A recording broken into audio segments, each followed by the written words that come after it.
Hi YouTubers, this is my video from my conversion from Polaroid to Fuji Instax film. As you can see, the camera that has done it is a Polaroid 600 SE, and I bought a conversion for it, which is on the back, and I'll just spin it around for you.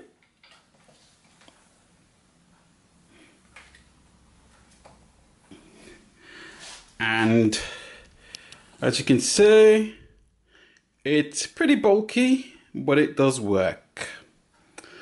Now, there's a few things you need to do when you once you've purchased this. You can use it straight out of the box with a couple of things you need to know. On the side is two numbers and a lever. As you can see, it says 1 and 2. What these numbers indicate is once you've loaded the Instax film, you always have to put the lever up to number 1. That clears the mechanism for releasing the film.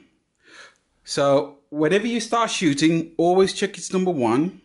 If the lever's down to number 2, you'll find that you will have a bar going across the bottom of your film, so you'll probably waste it by then. Anyway,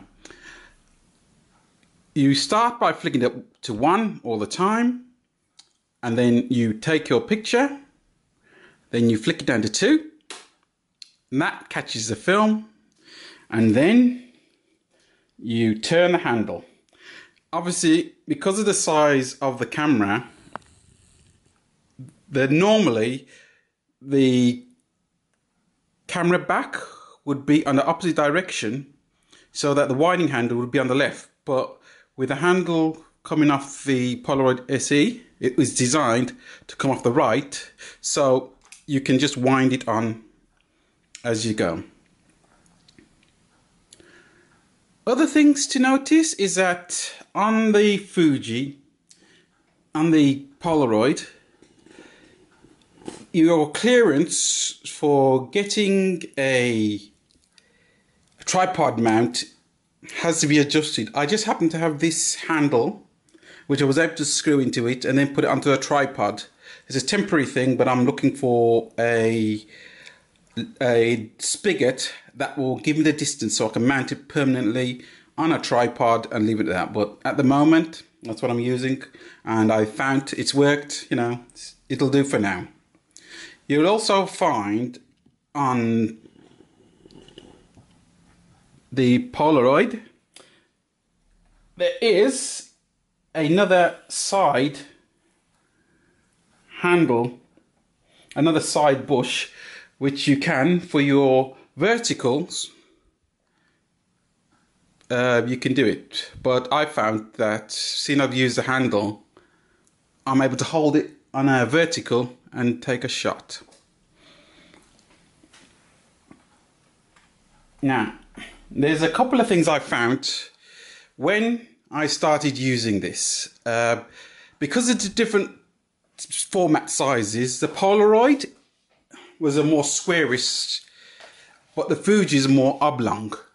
And what I found is that when I started taking pictures, they were out of alignment. So what I saw in the actual eyepiece, it wasn't lining up. But so the pictures were off to the left a bit, or when I took a horizontal, they were off to the left to one side. I've done a test, and as you can see where this blue tape is, I've blacked off where the film isn't actually showing in the camera. And the test I did was a basic one, but it worked. Let me show you.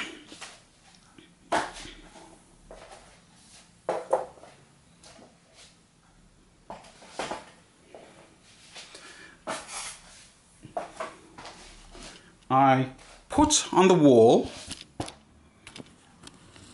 2 lines, and I upped the eyepiece to make sure that those 2 lines, when the actual print was taken, they would be in line.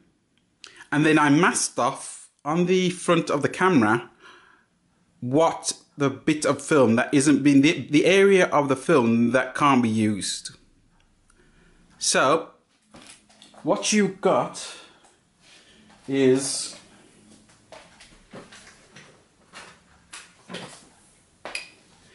basically it's this. So as you can see, where the film has lined up, it lines up on the camera. I then temporarily, I will put a better piece in, but I put in the blue tape, which gives me a guideline, and it does work. Also, what I found, another tip, is on the back of the camera, you have 2 settings for a 127 lens, 127mm lens, and a 150. What I also found, if you put the camera,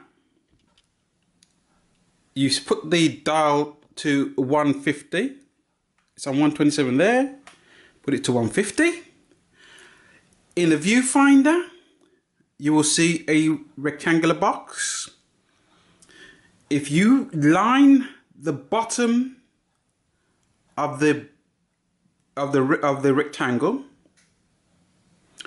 you know that is the bottom of where the film is. So unlike me, you wouldn't have to waste a pack of 10 to get it right. It's quite easy to understand. You can change it to the 150.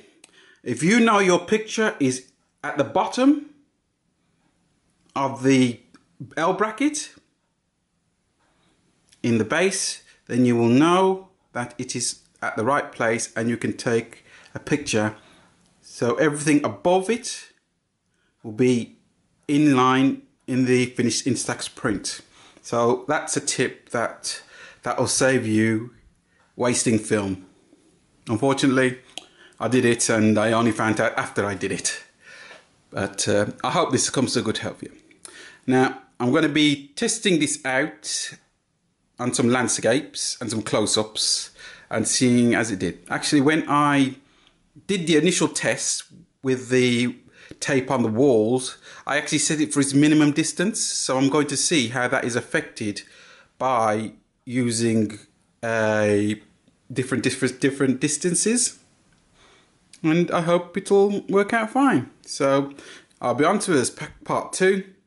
So thanks for now.